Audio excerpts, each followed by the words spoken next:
On a chilly autumn evening, as the streets fade away, Marcus, a young man of color, is on his way home after a hard day's work. He walked on the quiet sidewalk, listened to the sound of shoes on the stone pavement, took a deep breath, and tried to dispel the fatigue that was heavy in his body. His curly hair was slightly wet with sweat, and the light from the dim street lamps shone down, creating long, blurred shadows on the ground. Suddenly, from behind, a police patrol car rushed past and suddenly stopped right next to him. The car door opened and two police officers got out. They were white men, neat police uniforms, but their eyes were cold and suspicious. Marcus didn't understand what was going on, but he had a bad premonition.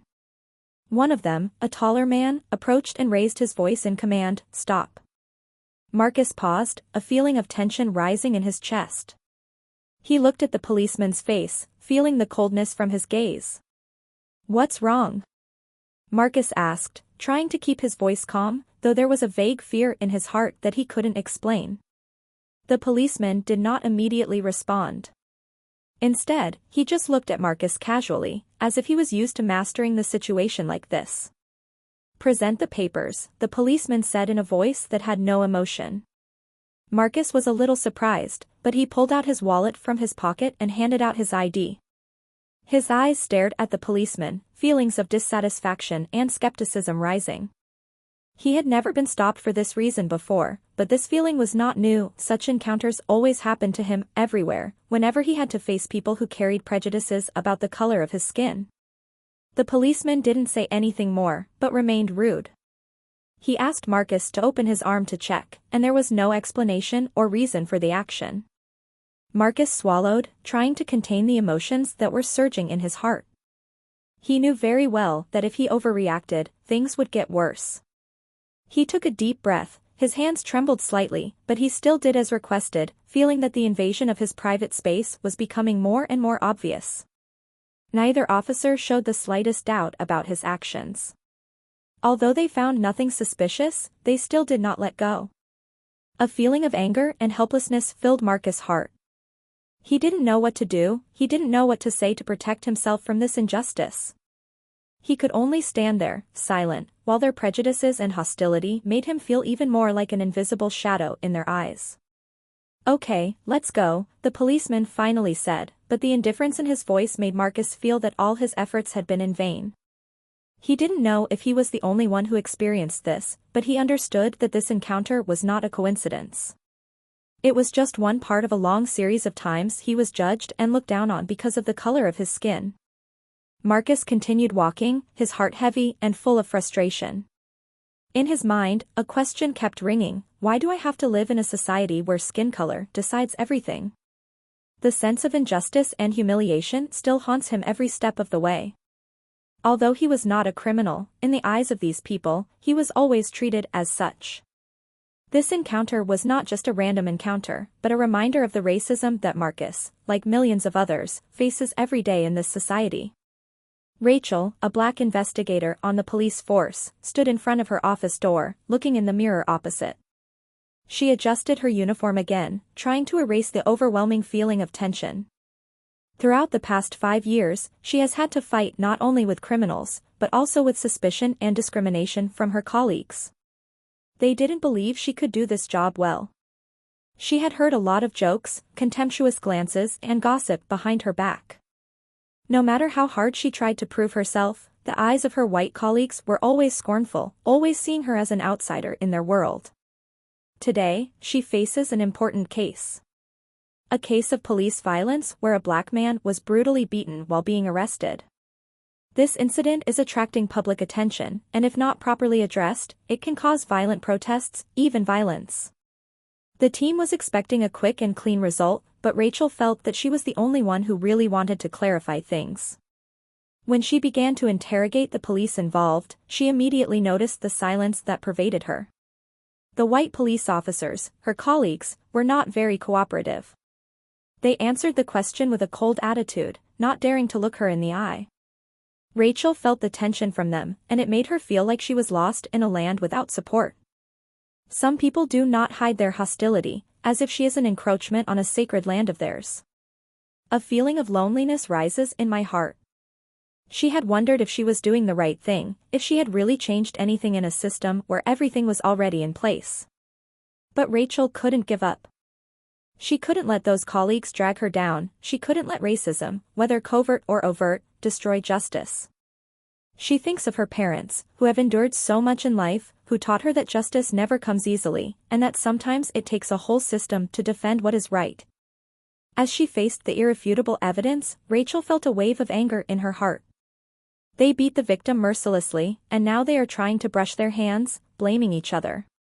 But in their eyes, Rachel saw the fear that someone would expose the truth, that someone like her would uncover the secrets they had been hiding for years.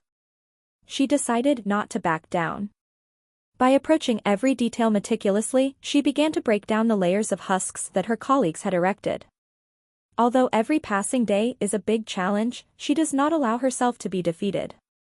Rachel knew that this was not just a case, but a long war against racism in the police force, a war that she had to win, not only for herself but for all those who had been suffering. Gradually, she began to receive support from a few meager colleagues who really wanted to see change. One of them, Thomas, a veteran police officer, secretly provided information to her.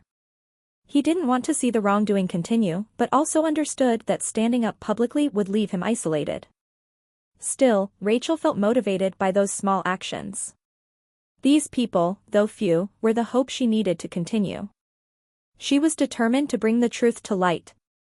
The story is not simply a case of police violence, but a deeper problem of the racist system that still exists in this force. And if she could change a part of it, she would fight to the end.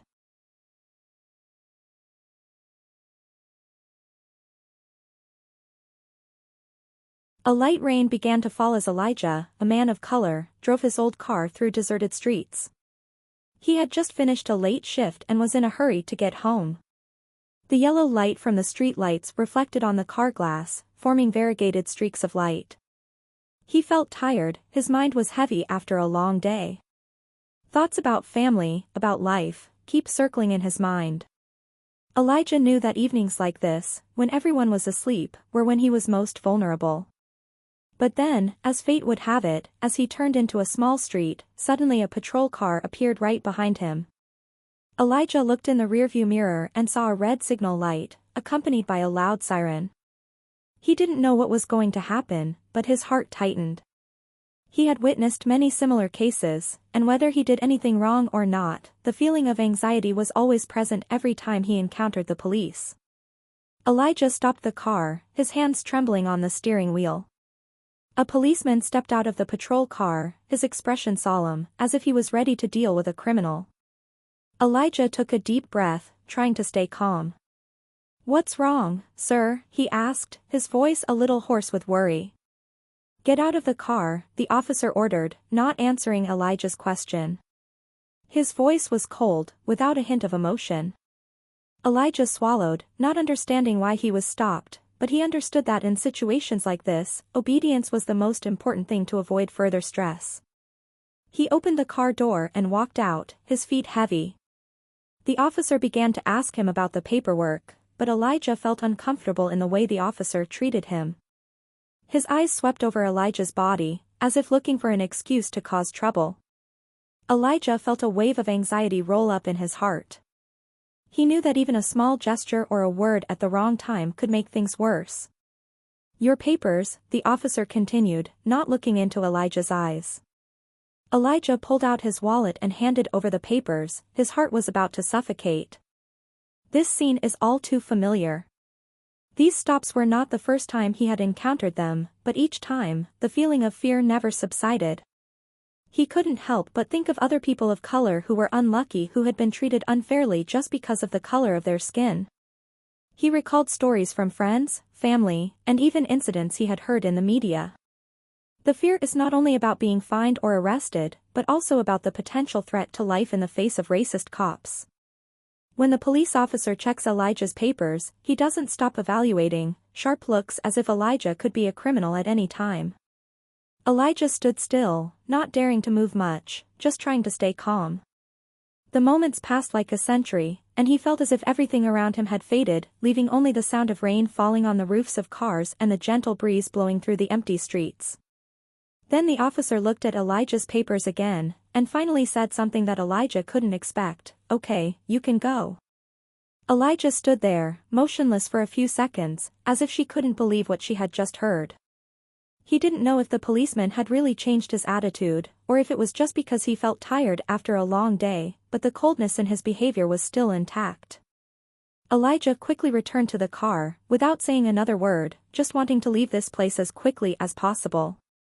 But in his heart, the feeling of tension and insecurity still remained, like a wound that had not yet healed. As the car continued to roll forward, Elijah could not forget that moment.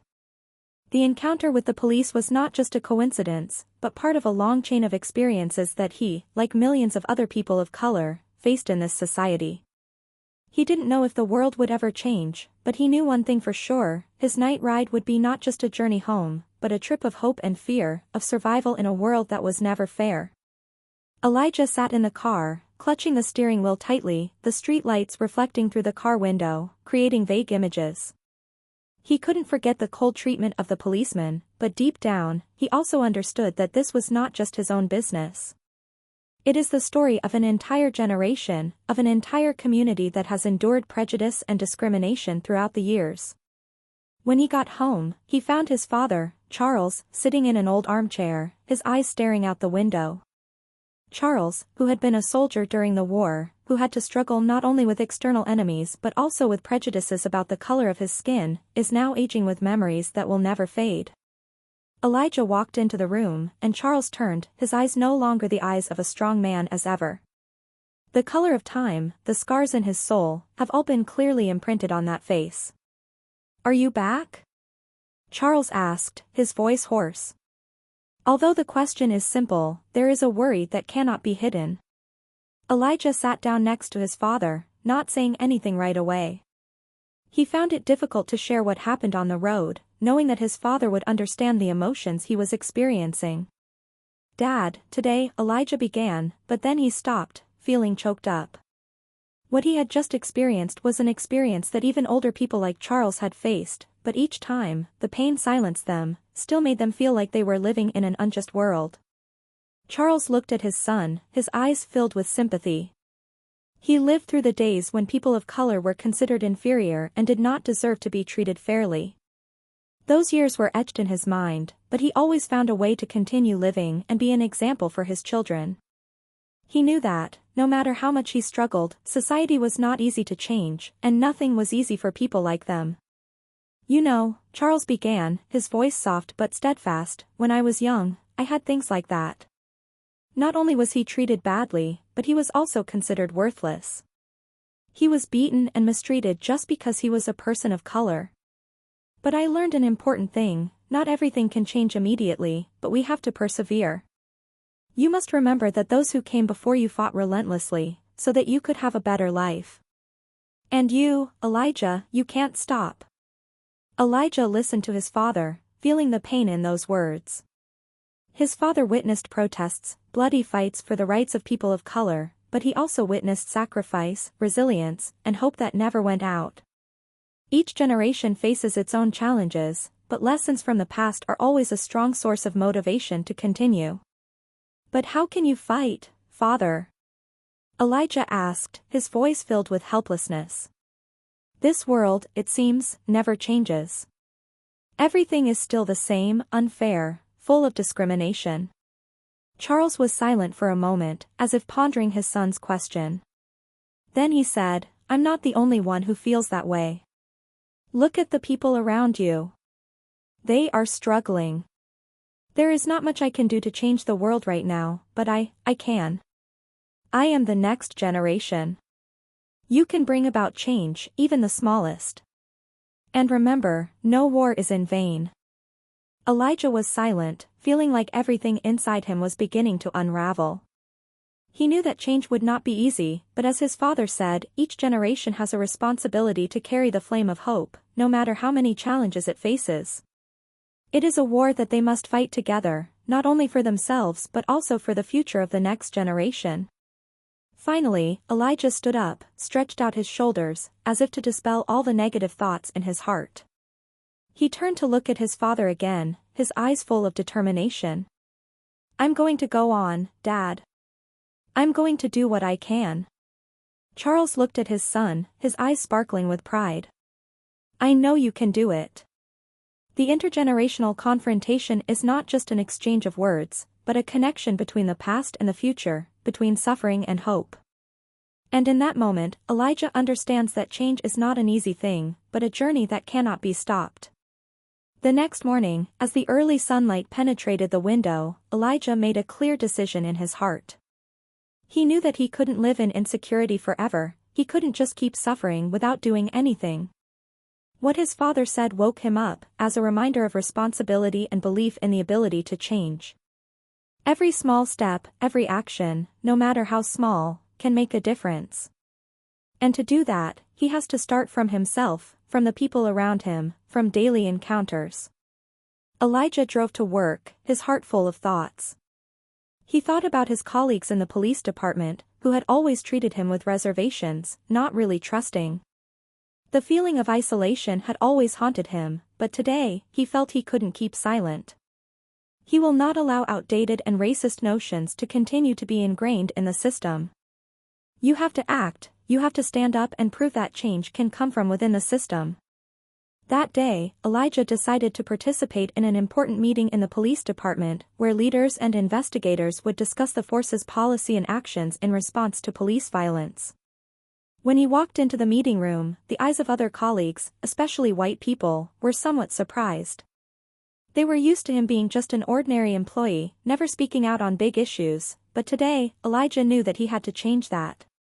When it was his turn, he stood up, took a breath and said, I know many of us have witnessed racist behavior at work, whether directly or indirectly. I've been living in that feeling all this time. But we cannot continue to be silent. If we want to truly be a force for justice, we must change our behavior, not only toward citizens but also with each other. We need to face the fact that there are problems that we have not solved completely. I hope that every one of us, whether police or citizens, deserves fair treatment. Elijah's words echoed in the room, and the space seemed to calm down for a moment. The people around him were silent, no one raised an immediate objection, but there was a slight change in their eyes. A few people began to look at him with different eyes, no longer a scorn, but an acknowledgement. Although not everyone agrees, Elijah feels that he has made people think again. At the end of the meeting, one of his longtime colleagues, Gary, a well-known police officer in the department, approached Elijah. He was the one who had shown a not very friendly attitude towards Elijah, but this time Gary's eyes seemed to change. I understand what you're saying, Gary said, his voice no longer as harsh as before. We need to look back at the way we work. Thank you for speaking up. Elijah looked at Gary, unable to hide his surprise. It was the first time he had heard a word from such a colleague, a sincere word, without distinction. He nodded, feeling that the change was small but meaningful. When the meeting ended, Elijah was in no hurry to leave. He paused for a moment, thinking about what had just happened. Part of him felt like he was facing a huge wall, but another part felt more optimistic than ever. You can't change the whole system right away, but you can change a small part of it. And step by step, day by day, he will rebuild trust and fairness at work, for himself and for those around him. That same day, Elijah receives a call from his mother, Lena. His mother's voice was full of worry. Are you okay? I saw on the news that there was a new case. I'm so worried about you. Elijah smiled slightly, a warm feeling rising in her heart when she heard her mother's voice. Don't worry, I'm fine. Everything will be fine. I've decided I have to change. You did it right, Lena replied, her voice full of pride. You're on the right path. I believe you can do it. Elijah turned off the phone and looked out the window. Changes sometimes don't come immediately, but we can see them through every small action. And today, he has begun to witness that change, not only in himself but also in the people around him. He knew that although this struggle would be long and arduous, he would never stop. Witness and change, that's the mission he has chosen.